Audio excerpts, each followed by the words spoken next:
Palavras do Santo Evangelho perdoem os nossos pecados. Amém. Amém. Eu convido você a sentar. Nesse dia de hoje que nós começamos hoje lembrando talvez de Santa Teresinha do Menino Jesus, que dizia que no coração da igreja ela queria ser o amor.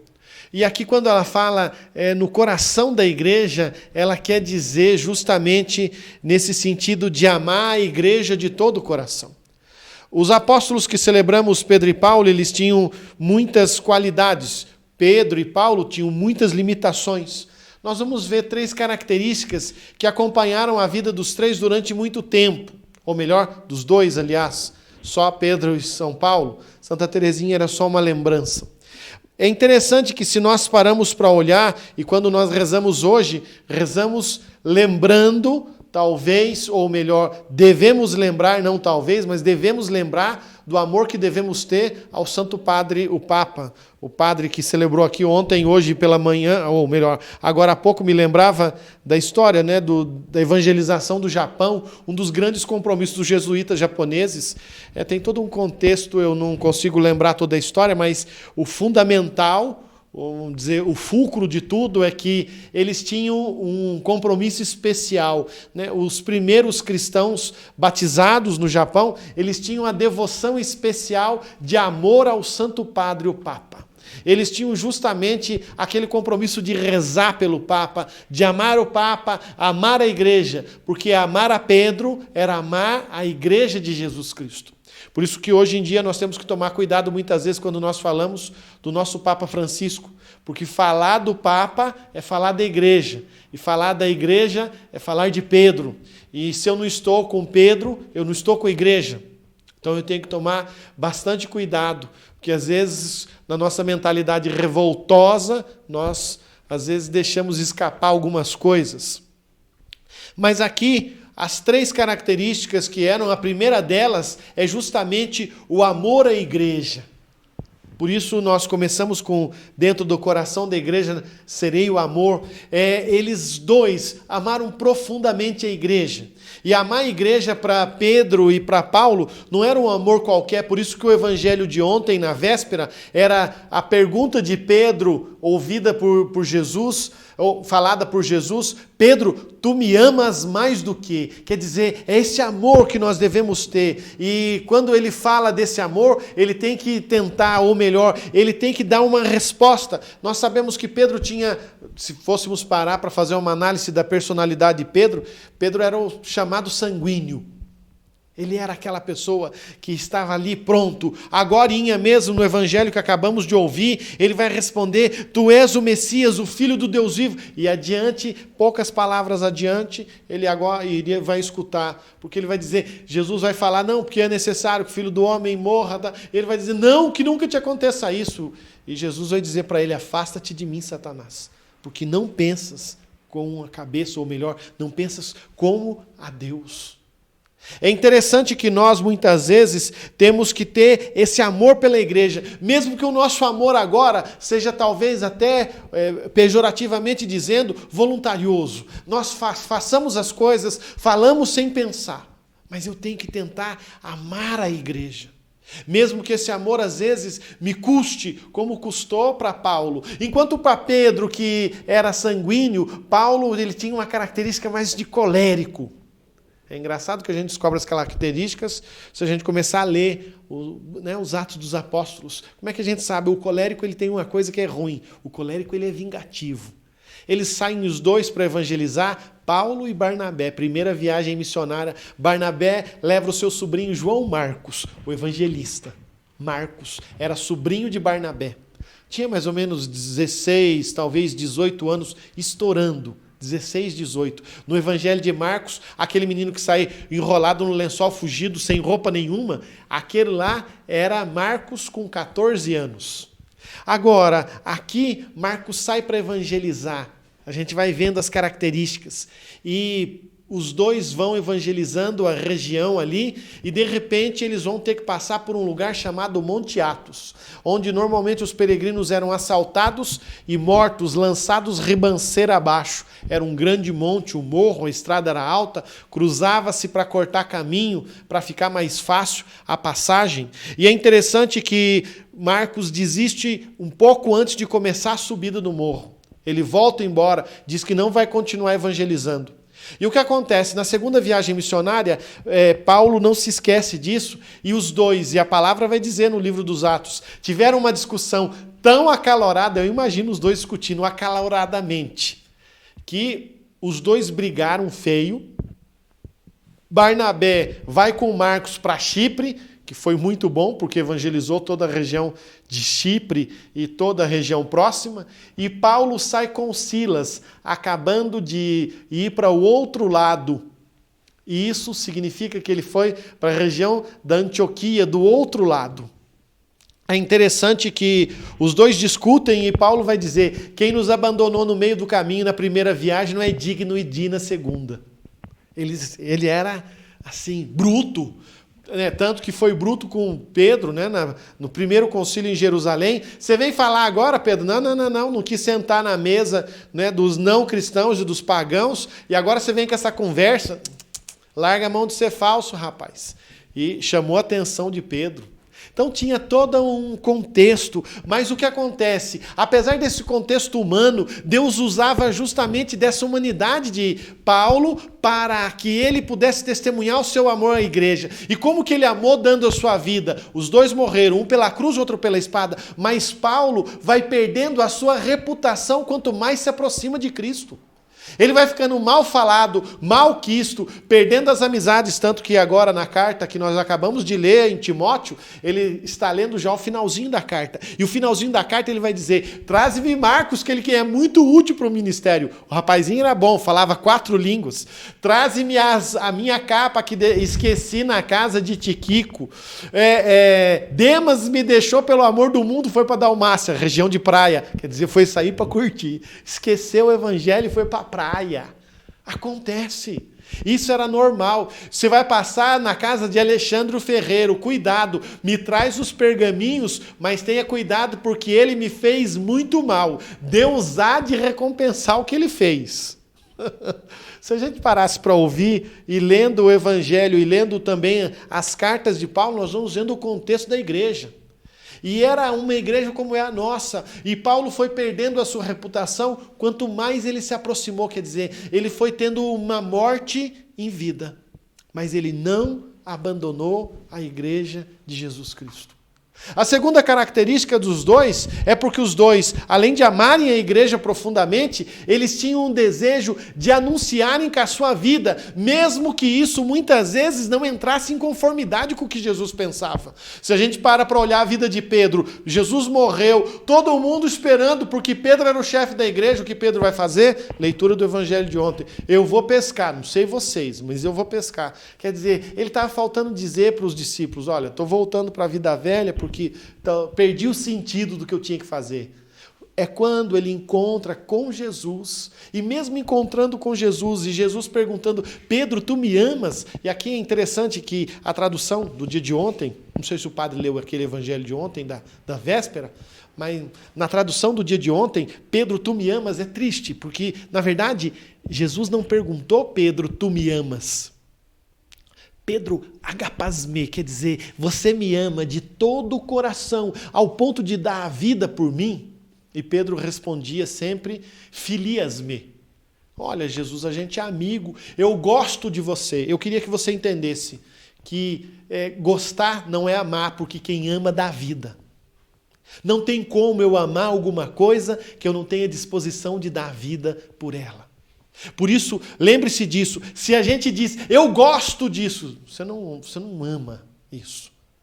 Quando a gente diz que a gente gosta de alguma coisa, eu gosto de sorvete, eu gosto de churrasco, eu comi churrasco hoje, estava gostoso, eu gosto de uma série de coisas, mas a gente tem que amar algo ao ponto de dar a vida. Você que me escuta em casa, Talvez você seja pai e mãe. Quando a gente tem um filho implica a gente ter a coragem de dar a vida por ele, seja do jeito que ele tiver. Porque ele é filho. Por isso que eu digo, quem gosta não ama, porque quem ama dá vida. Eu preciso, e era isso que Pedro teve que ouvir de Jesus, era preciso dar a vida. É preciso que você tenha coragem de ter um amor ao ponto de dar a vida. E dou a vida fazendo o quê? Anunciando o Evangelho. Hoje o Senhor espera de nós, assim como Paulo também, ele anunciava o Evangelho com a sua vida. Por isso o anúncio da palavra de Deus, ela deve estar em conformidade com aquilo que eu vivo. Nós não podemos, e por isso, hoje, mais do que nunca, mais do que em outros tempos, a igreja precisa de pessoas que tenham coragem de anunciar o Evangelho e destemidamente levar o Evangelho da esperança às pessoas.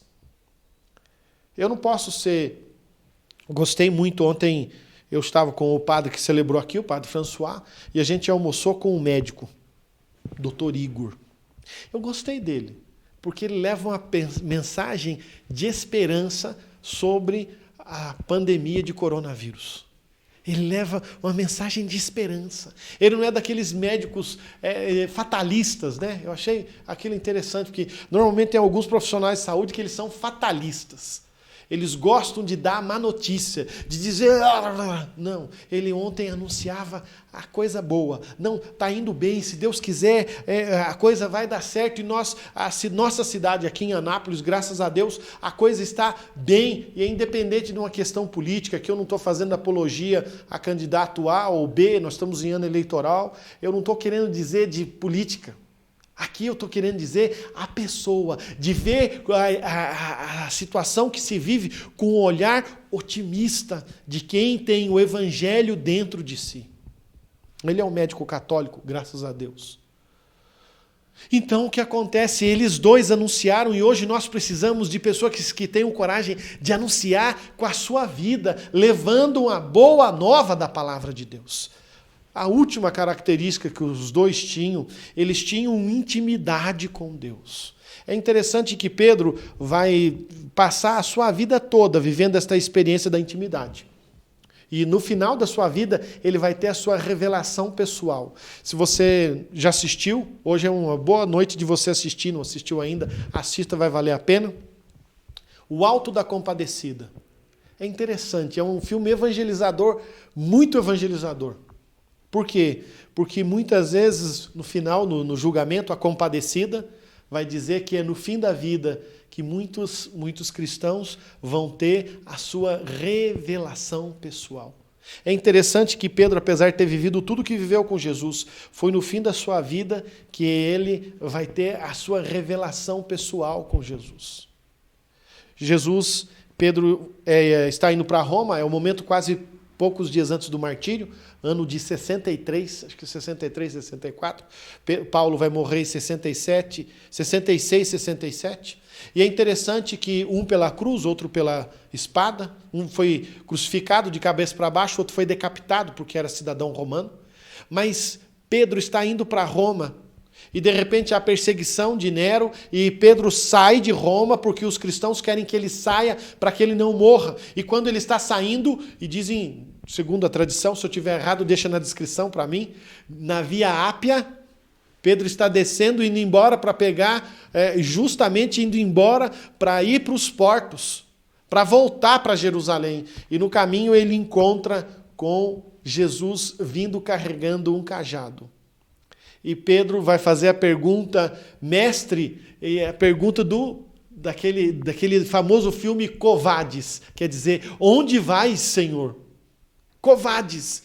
E Jesus vai dizer, eu estou indo para Roma, morrer no seu lugar, porque você está indo embora. Eu vou dar a minha vida por causa disso. E naquele instante ele tem a sua revelação pessoal. Nós não sabemos se aconteceu isso de fato. A tradição diz que talvez tenha acontecido sim. Ele tenha tido uma visão e ele vai até um pedaço da caminhada e alguns livros vão contar que onde Pedro bateu o seu cajado nasceu uma fonte. E Pedro para ali e volta. E voltando para dentro de Roma ele é preso e crucificado. mas ali ele vai ter a sua revelação pessoal. E quando eu tenho a minha revelação é quando eu consigo ter intimidade, eu entender, é Deus que fala ao coração. Por isso que nós vamos ver, né, São João Newman dizer, Jesus de coração para coração. É um colóquio de coração a coração.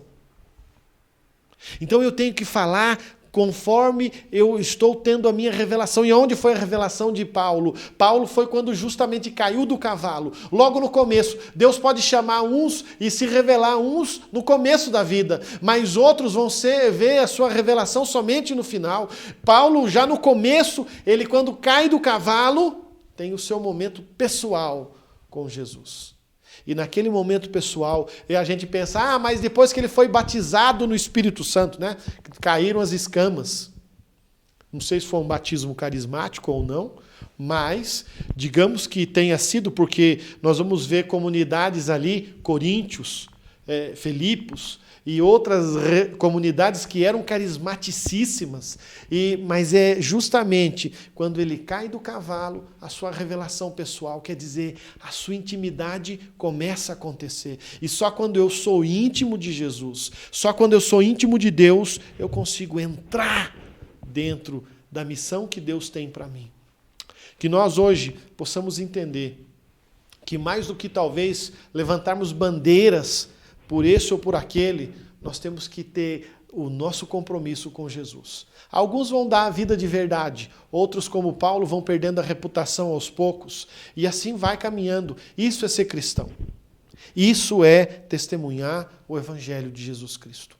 Que nós possamos assim, então, testemunhar de verdade esse Evangelho de Jesus.